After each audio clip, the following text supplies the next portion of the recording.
Oya, hii ni kwa ajili ya wale ambao hawajaoa. Oya, nataka nikupe kodi hiyo hapo. Ichukue. Sawa? Wewe kijana ambaye hujaoa, au wewe mwanaume ambaye hujaoa, wewe mwanamke ambaye amechangamka usoni, usiwe mwanamke ambaye amepoa.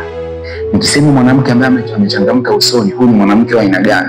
Huyu ni mwanamke ambaye hata kitongozwa ana uwezo wa kumtizama mwanaume usoni na kumjibu chochote kile pindi anapotongozwa.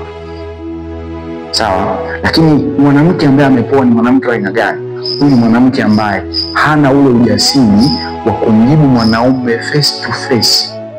Nikisema face to face inamaanisha papo kwa papo, yani uso kwa uso, pindi anapotongozwa. Na mwanamke huyu anakuwa na design gani au anakuwa na style gani pindi anapotongozwa? Anakuwa ni mwanamke ambaye ni mtu wa kujing'atang'ata, ni mtu aidha kama simu kuna majani unakuta anashika majani, anang'oa majani. Kama ni sehemu ambayo kuna mchanga anachimba chini. Huyo sio mwanamke wa kuoa bro.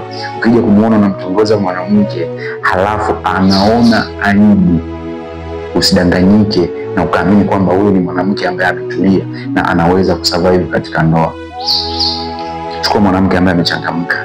Mwanamke ambaye amechangamka, huyo ana uwezo wa kumkataa mwanaume papo kwa papo. Mwanamke ambaye amepoa hana uwezo wa kumkataa mwanaume papo kwa papo. Niamini mimi nakwambia. Cha muhimu na cha kuzingatia, oa mwanamke ambaye amechangamka, usiwe mwanamke ambaye amepoa.